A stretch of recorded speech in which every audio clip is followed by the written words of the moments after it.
in our culture, we often say that your destiny is something you shape. The blessings are something you build through your actions. So I think it's a mindset deeply tied to the nomadic life, where timing, place, human effort all need to come together in harmony.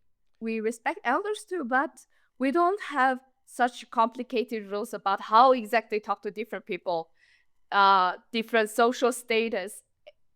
I It's see. so weird for me because we don't have something like this in the Mongolian. So sometimes a bit tricky to remember all the levels of politeness. Welcome, everybody, to a new exciting episode of the Connected by Language podcast, your one stop shop for everything world travel, culture, and language related.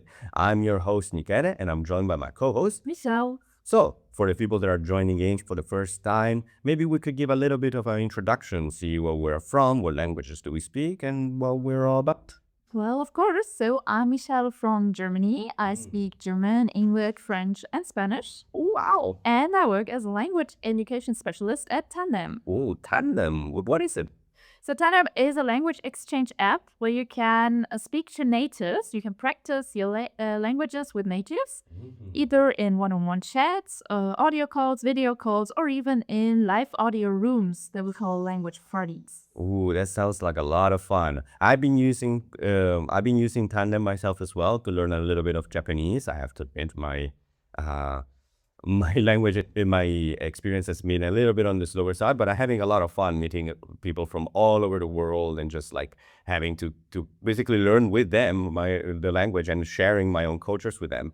And maybe this is a good time for me to introduce myself. Hi, my name is Michele. I'm from Italy. I speak Italian, French, and English.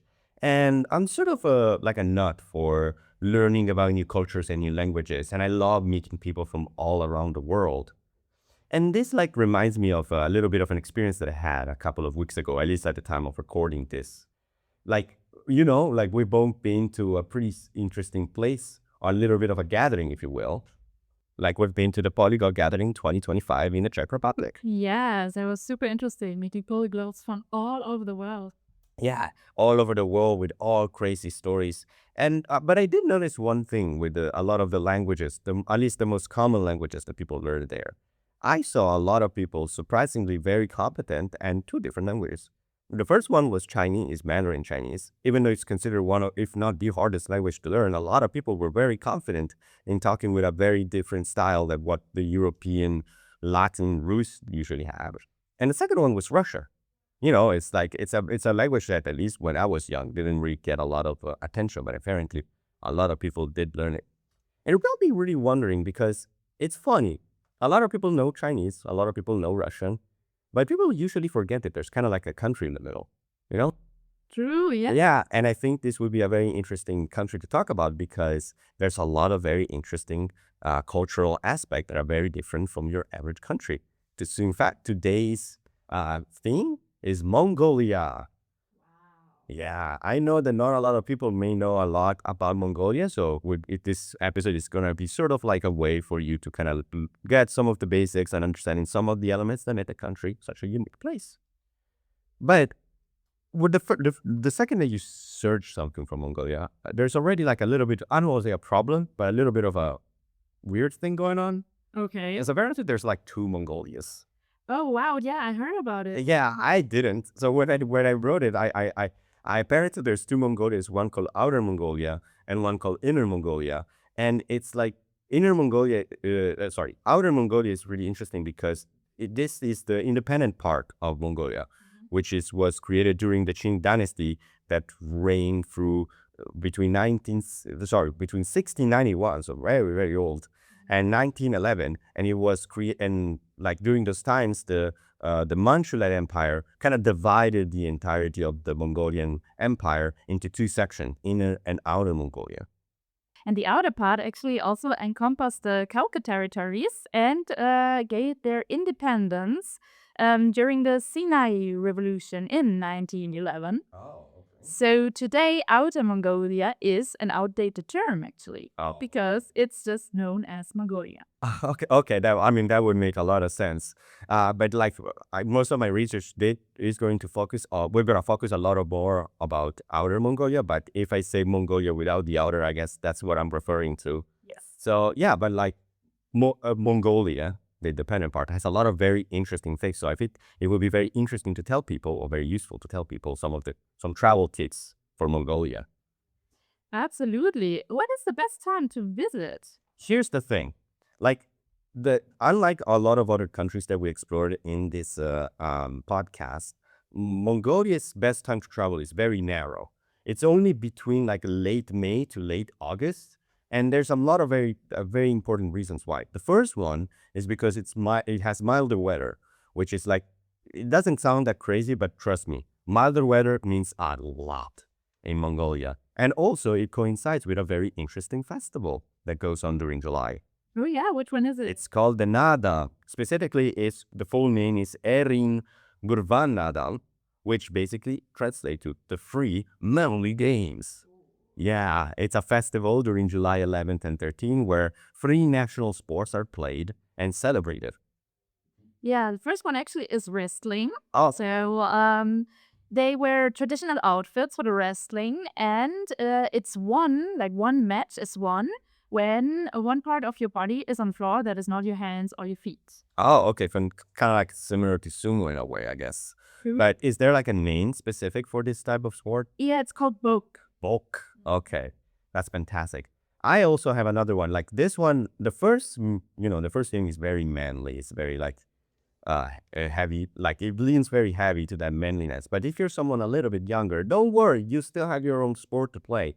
Specifically, you have horse racing as the second sport, the second game actually. These long distance endurance tests are made with horses, and their jockeys are children, specifically between 5 and 13 years old. And honestly, like to me, that sounds insane. Like a 13-year-old already doing such a hard, enduring test with a horse is like, it's a lot. So That's true, yeah. yeah. But maybe there's like okay, so like maybe these manly games have, something for children, something for men, but maybe there's like a sport that women can join as well. I mean, there's one that also women can do, which is archery. Archery. So the archers shoot arrows at small cylindrical goals, place letter targets. It's not goals, it's targets. They're all placed in a row, and they use traditional Mongolian bows for it. Oh, okay. I actually tried some time ago to do archery when I was very young in like a summer camp. It did not go well. Oh, It did not go well at all. you hit. I wish I knew. I lost the arrow, so I hope that I didn't hit anybody. But let's just say that me and arrows don't really go well together. But I mean, these games are very important in Mongolia because it symbolizes their pride, their resilience, and their unity. Like by blending these sports, rituals, and celebration, it's like a whole look into the Mongolian like history and what they're all about, I guess. Yeah, and actually, it's also recognized by the UNESCO. Again, UNESCO again? We had an entire part about UNESCO in Colombia. Now they're in Mongolia as well. They're following me everywhere, man. Oh, I'm joking. They recognize something real, Yeah, they're all around the world. I mean, that's what they do. I guess they also go to Mongolia. And it's actually the intangible cultural heritage of humanity. Oh, wow. Yes. So let's talk a bit more about the people, about the culture, the cultural etiquette of Mongolia. So Mongolians value hospitality a lot. Oh, And when somebody is visiting their ger, which is a yurt, then you should always accept what they offer you, the food and the drinks, even though it's a small amount or even though you don't like it. So this is part of the hospitality. Yeah, and I mean, for people who don't know, like a girt is this like portable, like round tent that is covered in like insulated materials and skin that is usually like it's usually taken around to kind of complement the nomadic groups that go to the steppes or the inner Asia. So it's like they're portable little houses. So you cannot miss them. Like they're really round, they're very cute. And if you are going to be in, if you're going to be invited by someone else's skirt or yurt, like, that's awesome. You know, you're getting free stuff. But unfortunately, not always you can get free stuff from locals. Sometimes you have to buy stuff. And remember, this is a little bit of a tip. Rural areas of Mongolia rarely accept any sort of credit card or any sort of like Apple Pay or Google Pay or whatever you use. So always make sure that you have enough Mongolian tugrik in your wallet at all times, because the old cash is king in this country. And if you want to communicate with the people over there, it's all about the language, and Mongolian is used as official language over there, but also Russian and English are spoken in urban centers. So probably not in the most rural parts, but if you are in the cities there, you will get along with Russian. Our old guest Laszlo, he would be a very good, like, he would have a very good time there because he speaks Russian very well, you know, like, True. and finally he can use that Russian knowledge to use. But here's the funny thing about Mongolia. Like, when I was finding some interesting places to visit, or like what makes Mongolia fun, I found a very interesting fact about it. So, you know, like Japan has its own title, right? Like, it's the land of the rising sun. Yeah. It turns out that Mongolia also has its own little title. Okay. And it's actually, I personally think it's even cooler. Is the setting sun? No, it's not. It's actually kind of the opposite. It is the land of the eternal blue sky. Yes. And the reason why it gets this name is because it boasts over 250 sun days annually, which is insane. And I honestly, like, I can already see myself going to this place, getting a little bit of a tan, you know, like, because it's going to be so hot all the time, right? That would be nice, but I guess it isn't hot over there. Wait, what do you mean? What do you mean not? No. Wait, what are you mean not? It's sunny, but not hot. I mean, they don't have to go together, like, along. Okay, why? Well, actually, like, the capital of Mongolia, which is Ulaanbaatar, is the world's coldest capital. Oh, okay. Yes. So in our Colombian episode, we talked about one of the highest capitals in the world. But now it's the coldest. And it has average annual temperatures of 1.3 degrees Celsius. What, minus or plus? Minus. Minus? Yes. Oh my God. And it's average. So It's the average minus 1.3. Oh my God, I'm not going to survive there. yeah, but actually there's one cool thing to it. Like, if you're selling ice cream, then you can send your ice cream everywhere without even having to cool it down. I mean, I don't know why you would want to get ice cream with minus 1.3 degrees, but I mean, I guess if New Zealand is the country that eats the most ice cream because they don't view it as like a seasonal treat, maybe my Italian brain is like, oh, I only need to eat it during the very hot sun. I guess people can enjoy it even in the winter. Although I could really go for an ice cream right now, so you kind of give me a little bit of the munchies. Do it after the episode. Maybe, yeah, sure. But yeah, what's also quite interesting is that nearly half of Mongolia's residents live in the capital. Oh, okay. Yes, and it's a city where modern skyscrapers are living along together with the yurts. So these yurts. Oh, okay, interesting. Because I saw that despite the fact that there's a lot of people in the capital, still a big sizable amount of the population still uses the nomadic routes. In fact, I think it's about like 30% of Mongolians still maintain a nomadic or nomadic style. Maybe they don't go fully nomadic, but they still bring their livestock from places to places. And among those livestock, there is one very important animal to the Mongolian lifestyle, which is the horse. It's kind of like their own thing. They kind of invented horses, if you think about it. And they love horses so much that there's nearly like 3 million of them, which doesn't sound that impressive until you realize that that's way more than the human population of Mongolia. Oh, wow. So there's more horses than people. So Nice. yeah, I mean, they have operating horses. There's like a ton of variety. They've been using a lot of historical examples. But yeah, if you're someone that likes horses, Mongolia is the place for you, you know? Absolutely. And if you like lakes, it's also the place for you.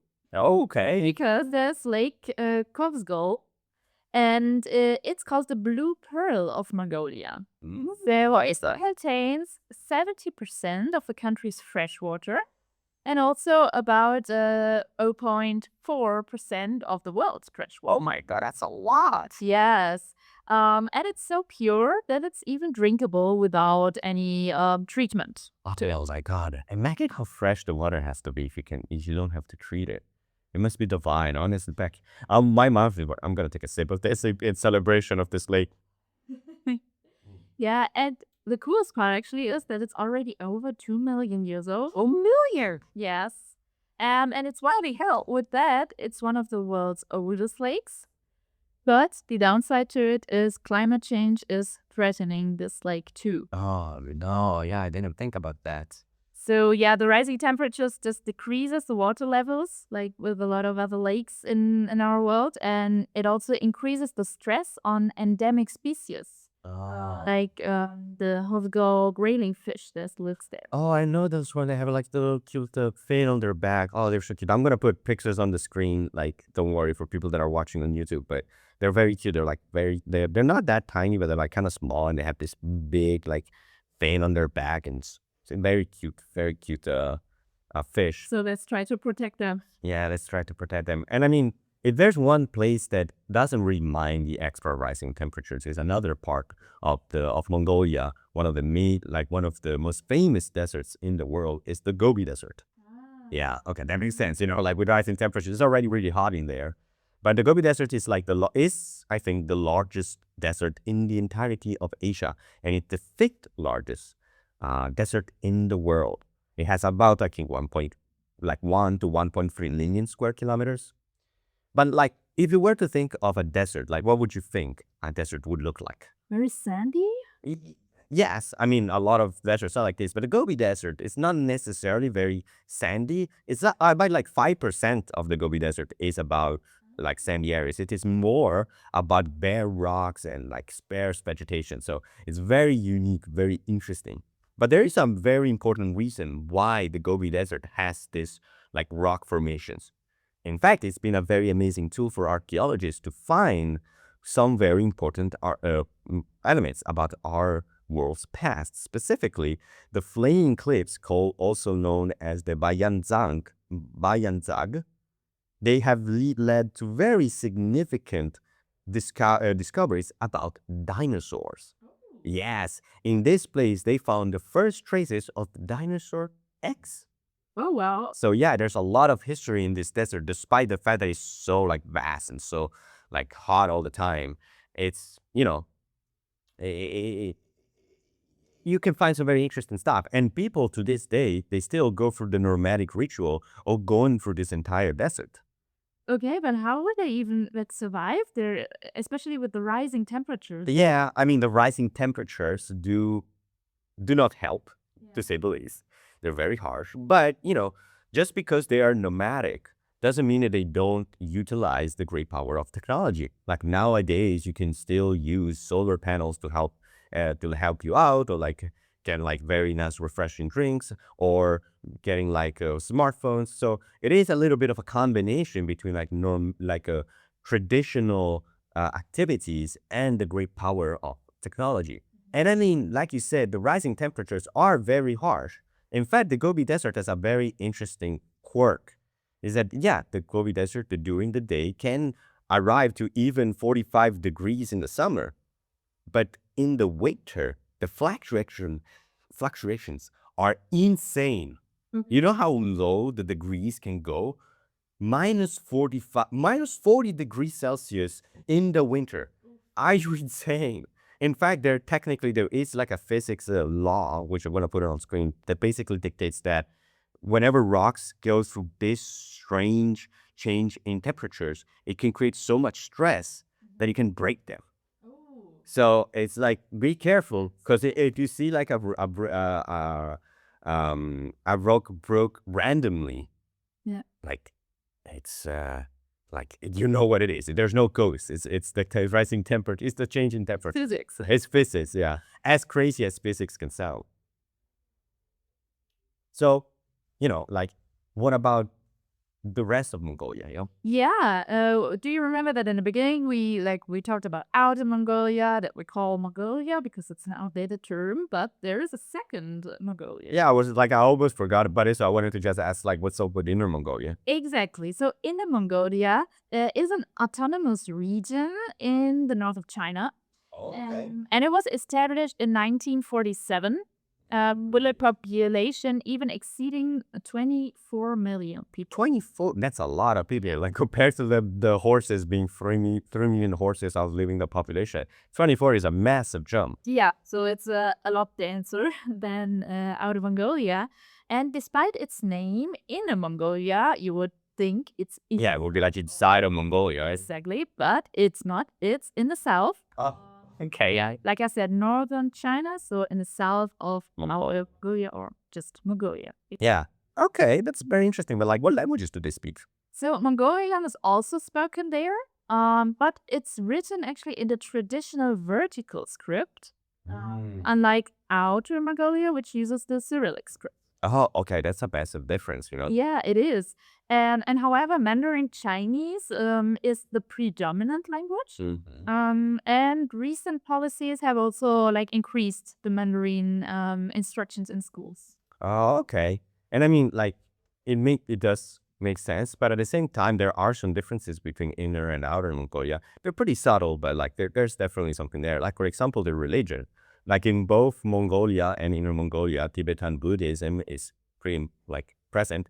But in Inner Mongolia, there's a much more notable presence of shamanism, which is not as present in Outer Mongolia or Mongolia. Mm-hmm.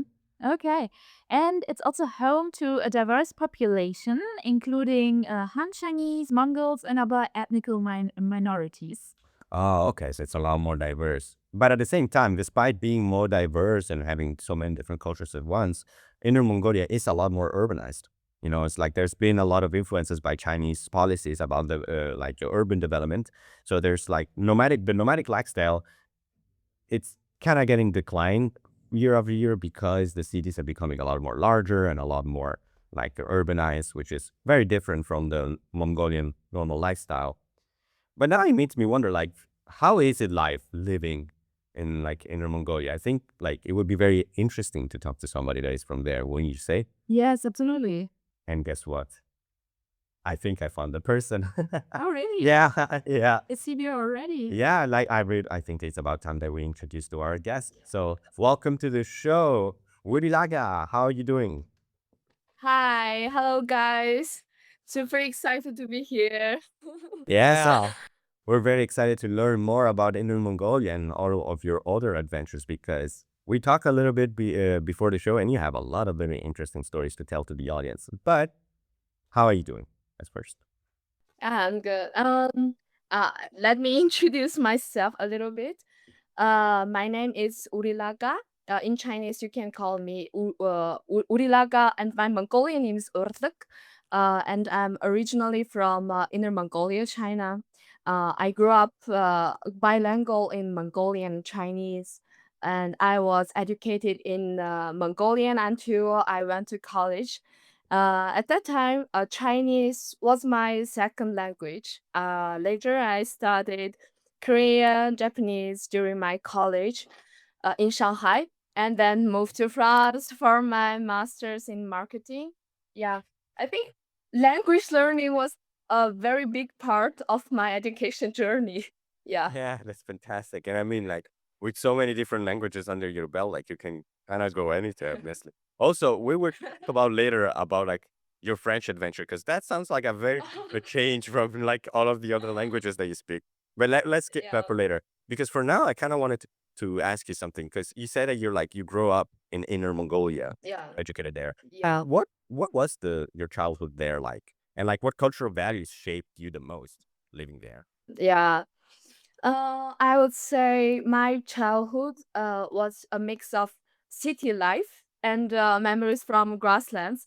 When I was little, Inner Mongolia was going through a very big urbanization process. So a lot of schools on the grasslands, they were just shut down. And my parents, they sent me to the city for better education. I went to kindergarten and my primary school in the city, but during my winter and summer holidays, I just go back home, the grassland. Uh, winters in Inner Mongolia are freezing cold, like minus 30 degrees. But we still have to take care of the livestock. But summers were amazing. Like the grasslands were endless, full of sheep, horse, as you said before. Yeah, it's really amazing. Yeah. So maybe also because of Mongolian culture, I've always believed that like everything has a spirit from my very young age. I know how small I am in front of the nature. Like I think nomadic life culture, and Chinese culture shaped who I was growing up. So it's really special being Mongolian in China. There is one thing that I wanted to add. Okay.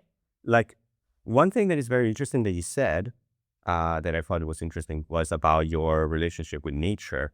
And it's actually not the first time that we hear people talk about their different, like, interpretation of nature. Like, we had a talk with my person that is an expert in Japanese culture, where they found like that Japan takes nature as kind of like sort of a part of themselves. They kind of like get their soul inside of nature, and they kind of blend into one beauty. Then we talked to our friend from Nepal, Jyotsiana, where she was kind of more interested in the spirituality of nature, as a way as they are their own system. It's like they are how can I say? I'm trying to find the words. They're coexisting with nature and animals and humans, and it's kind of like they're kind of like homies in a way. Like they always they have to keep the balance. And now yourself, that you say like about being, like, from what I gather, maybe you can correct me if I'm wrong, that the human is relatively small to the world of nature. Because I was very interesting to see how many different interpretations of the same idea of nature there are. But you were about to say something extra, right? Yeah, I think because when I was on the grassland, I can only see the sky, the land, and sometimes the sun, the moon. I feel really small, and Mongolian people, they believe that everything has their own spirit and life, so we cannot damage the land and pollute water, even fire, because we think that uh, if we don't have those things, we couldn't survive. So maybe, like, for example, when there's a very good amount of rain, we will hold a ceremony to, like, thank the nature give us really good amounts of rain, so that we can the livestock, the sheep, the horse, they can eat the super amount of the grass. So it's like thanks to the nature we can alive.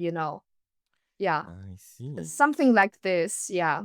That sounds like a lot of fun, honestly. Like, And it's probably also how you're used to it. I think when we don't grow up so close to nature, you're just not used to it.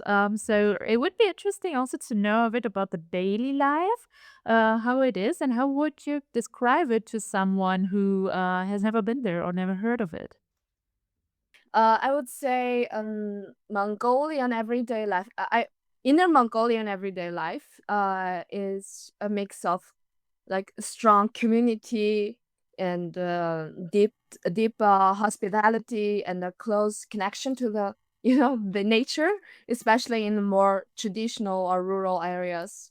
For example, if you visit someone even unexpectedly, they will always offer you food and tea, usually salty milk tea.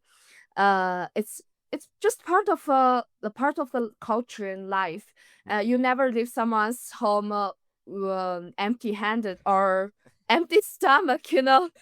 And the people are very very respectful toward the elders, and there's a big sense of sharing, and whether it's food, stories, and yeah. So maybe in countryside, like on the grassland, life moves really, really slow, and there's strong rhythm to the seasons. A lot of things still depend on the weather, like Nice. depend on the nature, like weather, animals, the land. But even in cities, the cities in Mongolia, you still feel that kind of community, the sense of community. I think nomadic mindset still lives on. People are very adaptable and warm, hearted. Yeah, so maybe even if they don't show it really immediately. I see, I see. So there's like a little bit for like a little bit of both. Like it's like a very complete cultural landscape, right? And that's kind of interesting because with so many different cultural parts, sometimes people from that don't know Inner Mongolia may not may have a little bit of misunderstanding. So is there something about Mongolian culture that you feel is often misunderstood or underrepresented? Yeah, but I think it's a great question, but I'm not always sure how people see Mongolian culture, especially Inner Mongolia. We are kind of like very invisible in the media or global conversations. Like when unless it's something very stereotypical, like Genghis Khan, horse riding.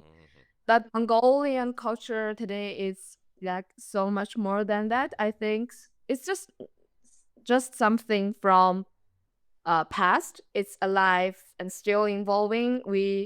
Uh we had really a deep respect for the nature. I'm so sorry. Yeah, that nature, the deep respect for the nature, and I think like there's a quite strength in everyday life. I think people don't always notice. Sometimes even in our own community, I feel like we're still stuck on like the idea of old Mongolia, which is I don't really like. But the present matters too. There's so much emotion, tenderness, and a spiritual beauty in our culture that people don't usually see, because as I said before, we are really invisible in this whole thing. Yeah. Yes. So maybe this podcast can then contribute also to people getting to know their country. And if anybody decided to go there and to visit the country, would there be a place that you would recommend? Place, because Inner Mongolia is just not only the grassland. We have forest, deserts, and grassland. Is very fantastic. But one of the most powerful things you can experience is maybe the silence, like really real wide open silence on the grassland. Like I think it's kind of life changing. You can feel your soul getting cleansed at night. Wow. There's no artificial light, just the moon and stars above you. I think it's a very quiet moment where you feel deeply connected to the sky, I think. Honestly, when I used to feel really drained from working in a big cities like Shanghai, Shenzhen, Beijing, yeah, I really want to go back home just to the grassland to recharge everything. Yeah, there's something deeply healing about it. Yeah. If you are in the sun, if you as I think Michele just mentioned before Nadam, right? Yeah, I did mention Adam. Yeah, Nadam is a very big traditional festival with wrestling, as you said, wrestling, horse racing. Yeah. But nowadays, at least in Inner Mongolia, we also have live music with local artists and calligraphy and creative handmade stuff, and some competition of the cheese because we love eat cheese. Yeah, cheese. So it's not just very old school stuff. We also have very modern culture all mixed in. It's so fun. Yeah, you can see who we are today. There's a lot. There's a lot to unpack here, from like silence to festivals to cheese. I didn't know. I need to try Mongolian cheese now. I kind of had to try it. That sounds crazy. I love that. I love that. And like if somebody wants to visit Mongolia, like they kind of need to speak a little bit of the Mongolian language. And since you know about Mongolian language, what are some recommendations or consideration for people interested in learning the language? You mean The, just language, not Mongolian, right? the Mongolian language, like Mongolian the language, right? Mongolian language. I would say the Mongolian script, vertical script we use in Inner Mongolia is quite difficult. I think it's super difficult to foreigners to learn.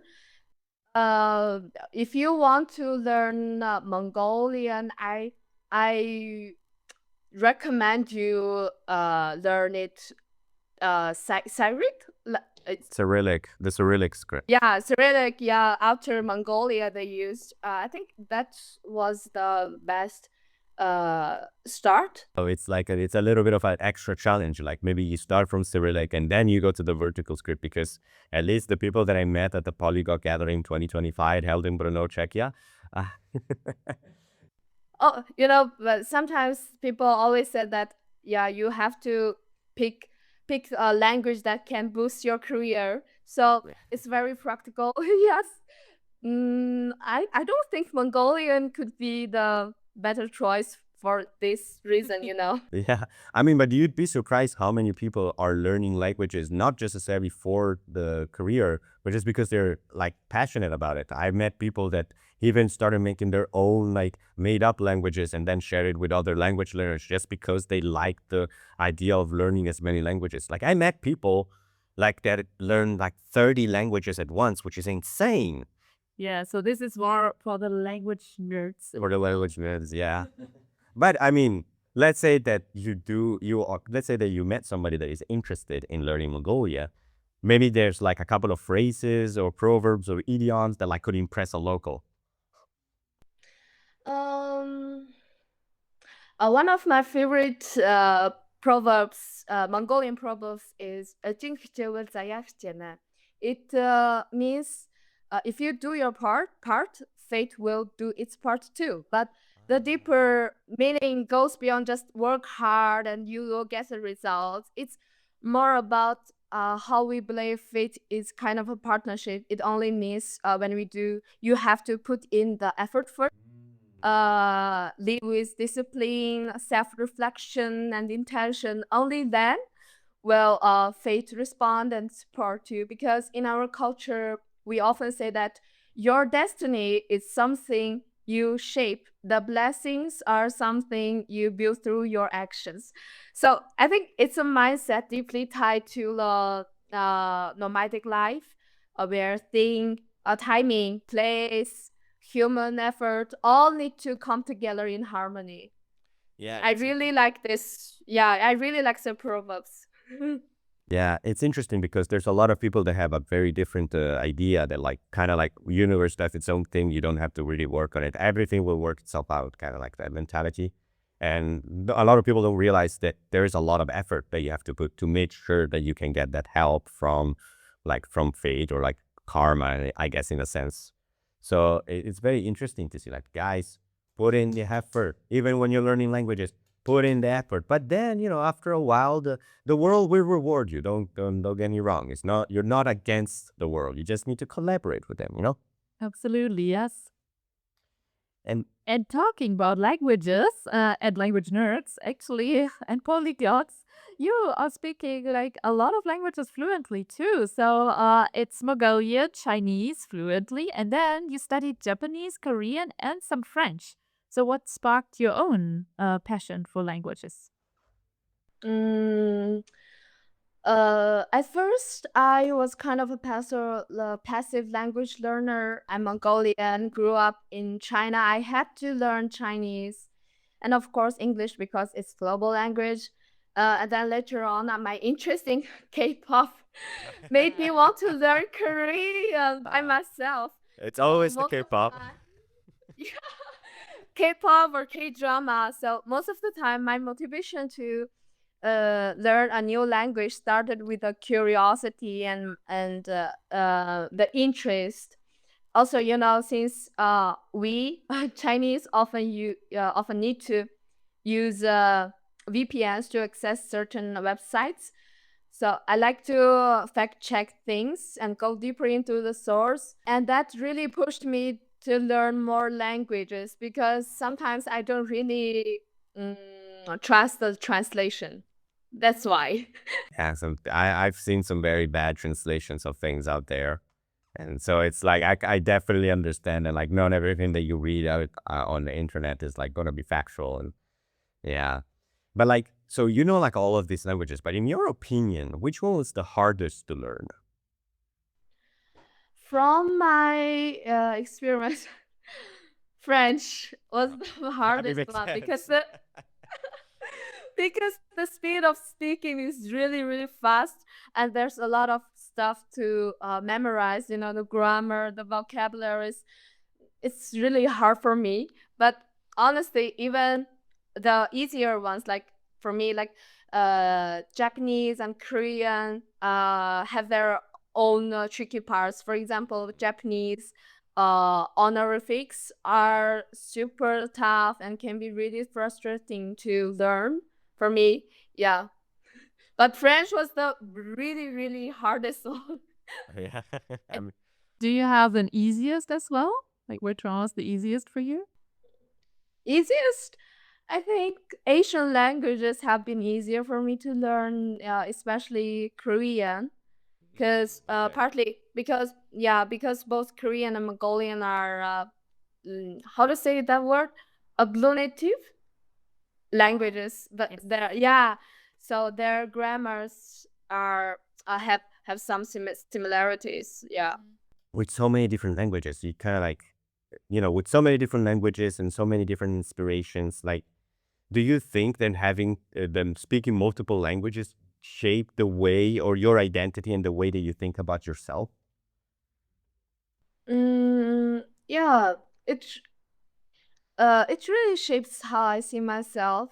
Like each language brings out different side of me. When I speak Mongolian, I feel like I connect to my roots, my community, very personal emotions. But Chinese feels more practical because it's part of my everyday life. I am really when I speak Chinese, I feel like really structured, and Korean and Japanese make me maybe more careful about the politeness. Yeah. Okay, yeah. And yeah, French is still growing on me. Yeah. I mean, I carry little pieces of each language or each culture. So that's changed how I think I am and who I am. I guess I'm more of a global citizen now. Yeah, because I don't think I'm fully belong anywhere, but at the same time I feel like I can belong anywhere, Yeah, I mean, once you have your own method of learning languages, like the world is your oyster. You can kind of like go anywhere and explore. And who knows, maybe with your world search, you can find a place that truly speaks to you, or maybe just going everywhere is what speaks to you. Everybody has their own different interpretation. And actually, our next question was supposed to be like how your two identities, the Mongolian and the Chinese identity, live side by side. But you kind of Like I kind of already. talked about it already. Do you ever feel like more Chinese or more Mongolia? Mm, I don't think I'm fully Mongolian or fully Chinese. It really hit me when I started college in Shanghai, which is the modern city in China, and I was suddenly surrounded by mostly the Han Chinese students, and I have to speak Mandarin all the time. And that's when I start noticing how different I felt. Like something just didn't translate, especially like I can't fully express myself, because some jokes, the way I think, I cannot translate. So I think it's at first it's something that really conflict. Like at home, everything was in Mongolian. We spoke Mongolian, drank like salty milk tea, celebrate our own tradition with our own customs. But at school, everything switched: Mandarin, Chinese textbook, and different pace, very fast paced. So sometimes I felt stuck in between, not Chinese enough outside, but not Mongolian enough at home. Oh no. Yeah, it's really complicated, but later I realized it's actually maybe a strength, because I can move between both worlds. Now I can see it like choosing, more like blending, like finding balance between these two. Yeah, it's a very interesting experience for me. Yeah. Fantastic. That's a very unique also experience. Not a lot of people get to have this sort of like back and forth. And it's because at least in my case, when I went to France as well, like I was the Italian guy. I was everybody knew that I was Italian. It was very easy for me to tell people that like the difference was there. So I never had any pressure to kind of like live to expectations of other people. I could just freely express my Italianness, even though, like I have parents from around the world, like that's me, that's the Italian. So when I come back home, I'm like, yes, I'm an Italian person. But with time, I also kind of lost a little bit of identity. When I came back from France, back to Italy, or now in Berlin, like whenever I come back to Italy, I feel like tourist in my own house, which isn't like, it's like every time that someone invites me to go, oh, let's go here, or like, let's do this activity, this festival or something. Like I feel like, oh, I'm just like your American tourist looking for a place that I'd been in for like 10 to 15 years or 20 years before. Now I feel like I'm not as welcome. I'm not as welcome. That's not the word, but like I don't feel as connected as it, because I have this many experiences abroad. Which, don't get me wrong, I love being up all over the world. I love learning about different cultures and different countries. But it does hate you when you come back. There's a lot of people don't have that sort of situation, but to me, very, very heavy. Do the two cultures, the Chinese and the Mongolian cultures, ever complement each other, or do they contradict each other? Mm, I feel it most in my small habits and the way I think.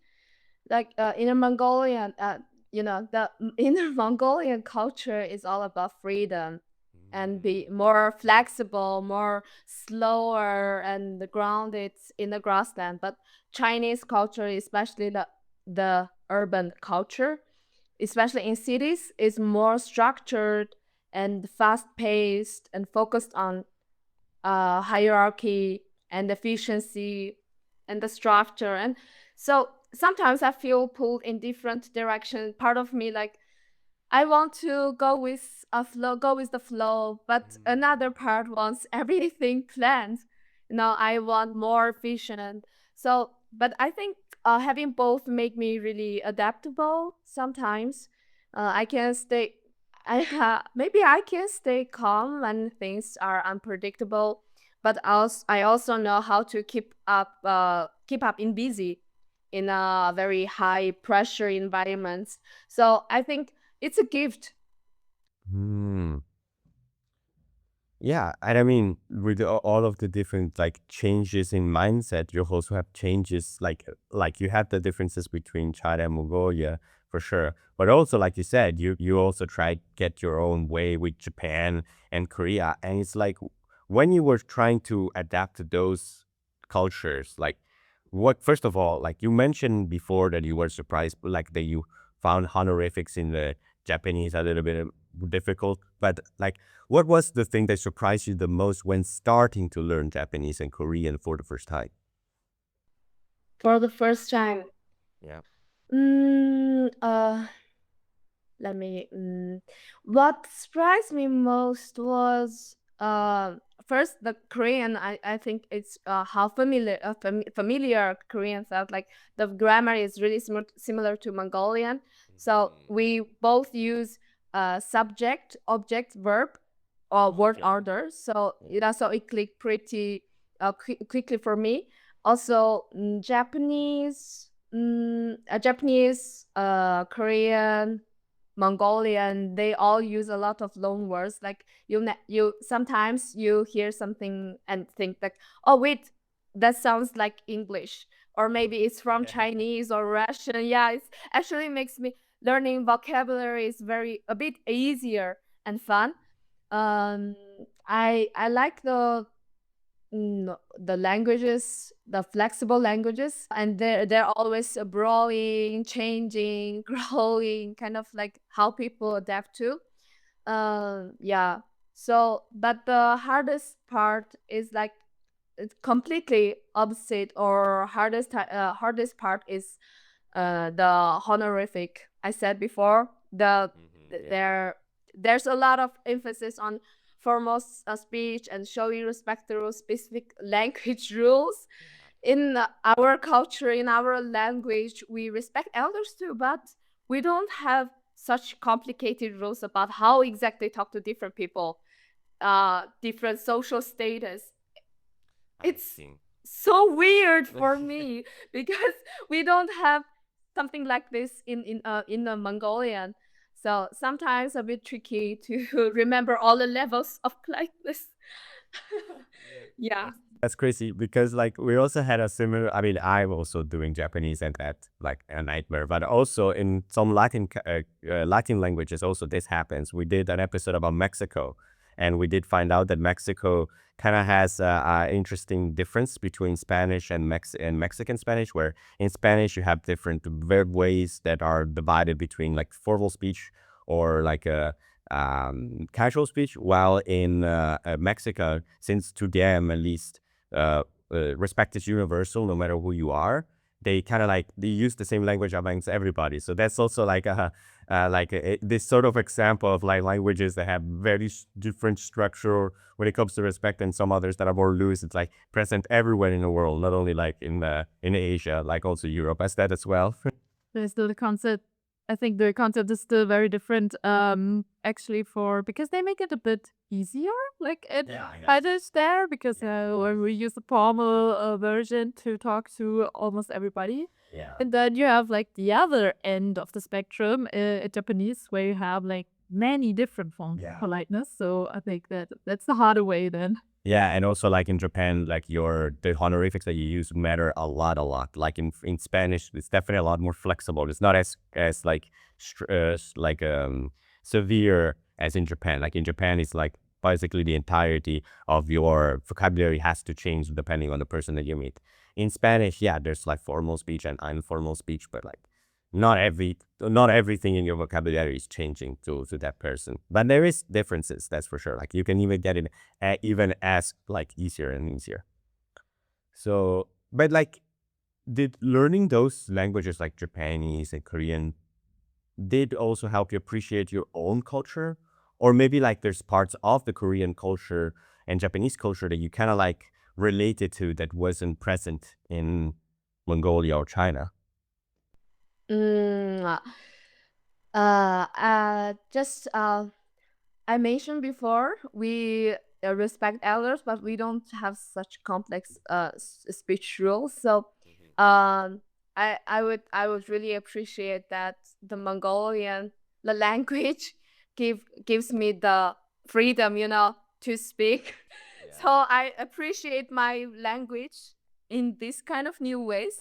But to be honest, the part I relate to most is probably the food. Korean barbecue and sushi are just amazing, and I really enjoy how food brings people together in both cultures. And when I was in France, I just go to a Korean restaurant or Japanese restaurant. I feel home. I feel home. Yeah. So I guess I'm most connected through my stomach. Honestly, I think who wouldn't be honest because I did Korean food is fantastic, Japanese food is fantastic. But actually, you mentioned something. You mentioned kind of like the elephant in the room here. Like you talk about going to France, and I'm gonna be honest. Why? Like why France? Why France? Out of like going from Korea to Japan, like you decided to go to France. Like why? Like car in the background, thank you. Well, I've actually loved French literature for a long time when I was a little. So, when I was 14, I went to Austria for choir competition.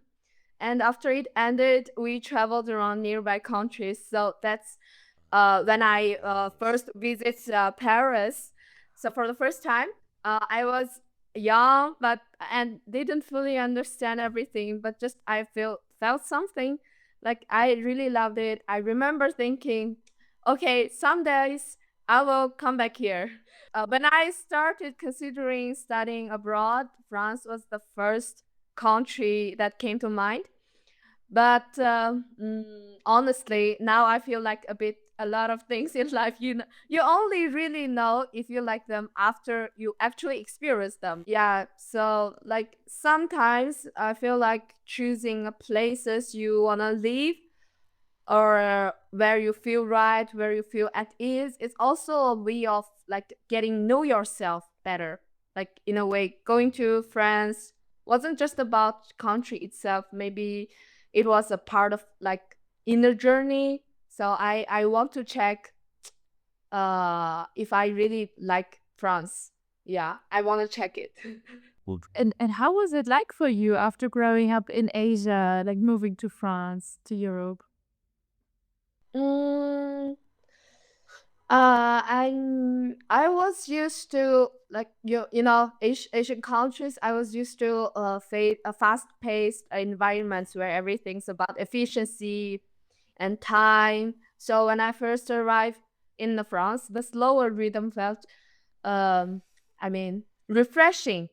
I actually enjoyed it at the beginning. At the beginning, I felt like, oh, I could finally breathe and take some pressure off. But as I started living there longer, I really like especially like the French admin stuff, the paperwork, everything takes forever. And Okay.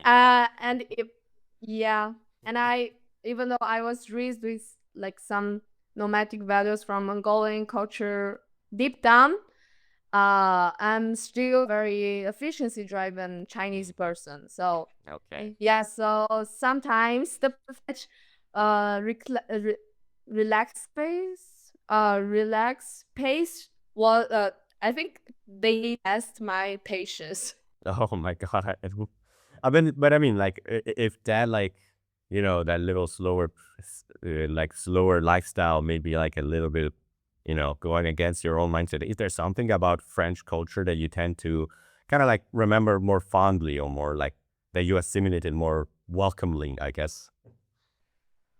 Welcomely, yeah, Yeah, like, like in a better way. yeah, I guess so. Like, if something about French culture that stuck out to you, and maybe you bring like you're now it's part of your mindset or your lifestyle that you previously didn't have. Oh, yeah, definitely. I think, uh, French, yeah, I mean, living in France, taught me how to speak up, like not in a loud and aggressive way. Because when I was in China, I was really aggressive to speak up about the society, the policy. Like, I was really angry person in China. So, I mean, I've become more confident in expressing disagreement and asking questions. Because in Mongolian or even in Chinese culture, sometimes we are more used to just go along to like keep harmony. But in France, we totally okay to challenge ideas, like challenge authority. So that really changed how I communicate now. I feel really confident in communication. Yeah. that's such a heartwarming message, because like that is kind of like a little bit what Tandem is all about in a way, like giving people the confidence to speak languages to people that are native there, like why, being able to talk to them directly. And that confidence is just like such an important and an amazing tool that it does wonders for you, both mentally, but also like, sometimes people use it for their career, sometimes use it for, for fun, but that confidence really does go a long way. Yes, exactly. And looking back now, how do you feel like with all of these cultures, the Mongolian, Chinese, Japanese, Korean, and the French, all the mix of it, how would you say, how did it shape you for today? Mm, I think they made me more open-minded, accepting. Yeah, because I've learned to embrace people who are different from me, like different races, different religion, beliefs, genders, maybe sexual orientations. Over the years, moving around, like in Shanghai and France, I've realized that I don't really belong to any anywhere. So I'm not I'm not purely enough Mongolian in Mongolian community nor fully Chinese in China. So I'm happy to make friends with people from all over the world. Like as long as they have good intentions like me, I still hold on to some. Yeah, for me, I still have some very traditional habits and ways of thinking, but mentally I feel really free having seen, yeah, because I have seen so many different lifestyles, like French lifestyles. That I have many international classmates, so I don't judge people like when I was younger. I just try to understand and respect them. At the same time, I think my life choice and outlook have broadened a lot. So I really appreciate that the experience I learned those languages and the places I went to and the people I meet. So I think it's a very unique experience for me. Yeah. And I think those are very wonderful words to live by, because we are kind of approaching the end of the show. So maybe we could like leave the show with one extra question for the people at home, more about one specific place. Like if there's one thing about Inner Mongolia specifically that you hope people remember or took with them for like the future, what would it be? Mm, if there's one thing I hope people take away from Inner Mongolia, maybe the feeling of wide open freedom, like the the kind of freedom that comes from being surrounded by the sky, the land, and the silence. Yeah. So, but honestly, I'm not sure if people really get that from a short visit. But I would say at least try to remember how grounded and how refreshing that feelings. And I think I hope Inner Mongolia can refresh or recharge your souls. Like you can sometimes you need to slow down. You need to, yeah, take care of your inner side. I think the grassland, the forest, the desert in Inner Mongolia can give these kind of things to you. Yeah. Yeah, that's wonderful. I think that's sort of it that a lot of people needed to hear. Absolutely. It kind of makes me want to escape Berlin right now. Yeah, because Berlin is not that. Our producer also is giving a thumbs up. Definitely, we could really use some silence every once in a while. I have to admit, Berlin is a lot of fun, but definitely silence it's silent. It's definitely not it. Like, but Yeah, so let's keep that in mind, Michele. yeah, For after the show, yeah. No, I'm gonna take a little bit of a break up the day. and take you away ice cream and some silence. Yeah, I think that's a very nice combo. And but I think this is a great way where we can kind of close down our episode. Thank you, Wurilaga, for being here with us. I hope that you had a fun time learning, like exploring your culture and like talking a little bit about your culture. Yeah, thank you so much for having me today. And I really appreciate that you guys can give me the chance to talk about my culture, my language, my, the mindset. Because as I mentioned before, Inner Mongolia, even the Mongolia itself, it's really invisible nowadays. So sometimes I hope that I had give you guys the very good stories and good sharings. Like, yeah, so Oh, yes. I think I can already tell you, like you have a this is an amazing story to tell. And I think a lot of more people out there should really know about Mongolia because like I said, that was like the main reason why I was interested in making a podcast like this. Like when we're making a podcast like this is because we love exploring the world, and I think every country should deserve a voice to speak. And I mean, slowly but surely, we will try to cover all of the countries in the world. I don't know how easy it's going to be. I think it means a lot. Your podcast, it means a lot. Oh, thank you. Oh my God, thank you. Oh my God. And if people out there liked it as well, that yeah, leave us a comment, leave us a like. Yeah, and I mean, if there's like a project that you're doing or something that you want to promote, or like if someone wants to connect with you, is there somewhere that you would like to be like mentioned in the description? Or if you don't, it's fine. Like it's no problem. But Yeah, yeah, yeah. Maybe you can. They can connect me via email or follow my Instagram. okay, sure, I will. I will put the Instagram in the description. Yeah, because I share some photos of Inner Mongolia on my Instagram. Like the real Inner Mongolia, not the things that you find in like tourist books or like on Wikipedia. But Yeah. Also, if you guys want to visit Inner Mongolia, just call me or text me. I will. I will already put like in my list of places because like thanks to this podcast, I also find so many interesting places to visit. I'm like, I wish I had all the time in the world to visit all of them, and eventually I will. You know what? Wait, let's start with it's already like it's already June, but like we should get ourselves together and like visit more places, and like I think that's gonna be a fantastic time. And there's so many different places to visit, and I really suggest people listening to start planning already your vacations or your visit because there's a lot of places to visit. But again, thank you so much for coming into this episode of Connected by Language. If you enjoyed the video, please like, subscribe, and leave us a comment about your experience in Mongolia. Or if you didn't know about Mongolia, just tell us something interesting that you found. So if you're also following us on Spotify and Apple, you can follow us as well. I've been your host, Michele, and I've been joined by Michelle, and I guess we can see you all on the next episode of the Connected by Language podcast. Yes, see you So, next time. see you next time. Bye bye. Bye.